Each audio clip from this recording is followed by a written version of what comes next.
You're watching Giants Now by Chat Sports. I am your host, Marshall Green, and it's mailbag time here on the channel.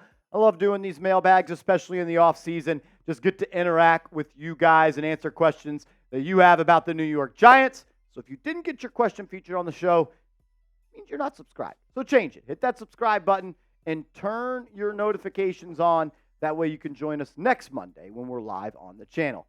Hector Barrera, what's up, bro? Was Neal the biggest problem as far as the line? And if so, why isn't he being replaced? The biggest problem with the offensive line last year was Evan Neal, but he was not the only problem. John Michael Schmitz really struggled as a rookie. Andrew Thomas got hurt on the first drive of the season against the Dallas Cowboys. You had a revolving door at both guard spots. Look, yes, Evan Neal was the biggest problem. And why isn't he being replaced? Because the Giants picked him number 7 overall, and they are hoping and praying that Evan Neal will become the prospect that they scouted at Alabama, which I don't necessarily think is the right thing to do. I think the best man for the job should play, and Jermaine Illuminor is a better right tackle than Evan Neal is, and there's 2 years of production to back that up, right? You signed Jermaine Illuminor to the Giants for what he did the last 2 years at right tackle for the New York Giants. The Giants are strictly training Josh Azudu, now third-year lineman at North Carolina at tackle, so maybe he's going to be their swing tackle, or maybe he's their right tackle replacement. Look, your O-line was bad. It starts with Evan Neal, but there were definitely more problems about that. Why isn't he being replaced? Because the Giants are hoping that he could be better than what he's shown through 20 games as an NFL player. Next question coming in from my guy, Corey Hurd. What's up, man? He says, how many chances do you think Daboll and Schoen get? Well, when you mean chances, seasons? Well, they're definitely going to last through this year unless things just go crazy. And I'm not so sure they're a package deal. I'm not so sure. Does John Mara want to fire Joe Schoen and have to rebuild an entire front office again after 3 seasons? Look, I think if the Giants show progress, if the Giants improve upon what they were in 2023, then both them will be back. That's my take on that. If they're worse, then I think Daboll could be fired and both their seats will be heating up. Joey DeLuca, what's up, man? Marshall, we making the playoffs this year, not question. Hopefully the Super Bowl. I'm so excited for this season. Playoffs are going to be tough. But in the National Football League, you always see a couple teams that made the playoffs, missed the playoffs, and teams that missed the playoffs get into the playoffs. Giants are projected by the odds makers out west to win 6.5 games. My record prediction for the Giants right now is 7-10. I have them missing the playoffs. If they are going to make the playoffs, they need Daniel Jones to be great. They need the offensive line to be much improved. And they need to be a defensive-minded team and probably top 10 in a lot of defensive categories. Sloppy Top, what's up, bro? What do you think Jones needs to do? What do you think Jones needs to do to lose his starting job? Is it determined more by losses or individual performance? Really good question here. I think it's a little bit of both. Look, Giants start 2-6. You're going to bench him, right? He's got that injury guarantee, and they don't want to have Daniel Jones get hurt to where he can't pass a physical next year, and his contract becomes fully guaranteed. He says he's going to be ready for week 1 against the Minnesota Vikings. He participated in 7-on-7s throughout mini OTAs, and then he says he's going to be ready for training camp. I think it's hand in hand, Sloppy Top, like production from him as well as wins and losses. But I think overall it comes down to record, right? Like, Giants are 6-3. They're not benching Daniel Jones, even if he's not playing great. Giants are 2-7, and Jones has some good stats.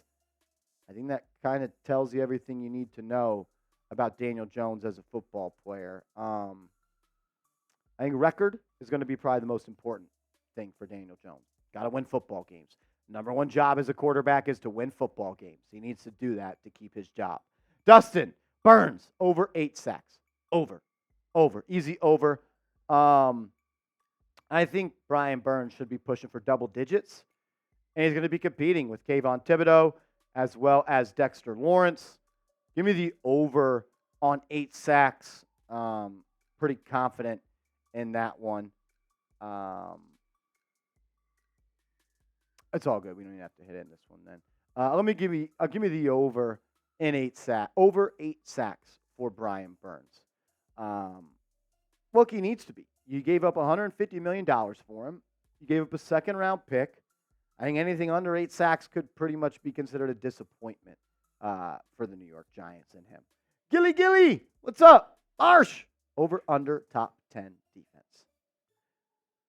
I think it should be under, as in 10 or under, 1 through 9.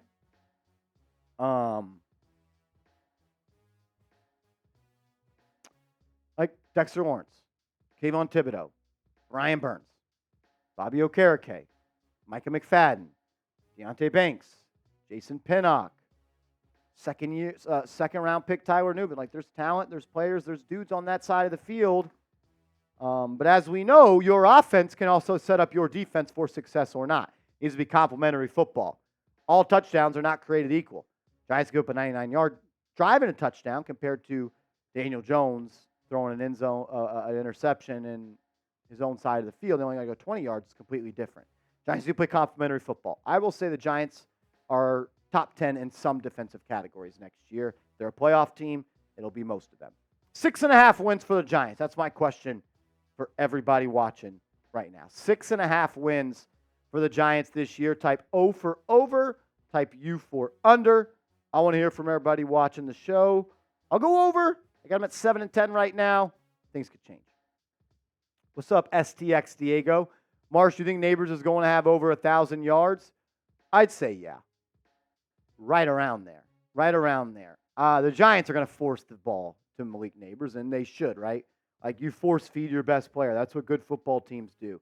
The more often you can get the ball in the hands of your playmakers, the better your offense is going to be. One of my bold predictions was 140 targets for Malik Nabers. That would put him top 5 all time for rookie pass catchers. Yeah, I would say over. Last question on this one. Gavin Powell, what's up, man? Is trading for Marshawn Lattimore still an option? An option, yes. Realistic, I don't know. I think at this point, big moves are most likely not going to happen when it comes to trades. I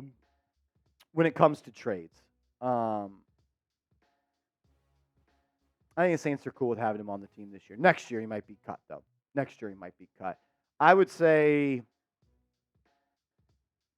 not going to happen. What is your boldest prediction for the Giants this year? Let me know your thoughts in the comments.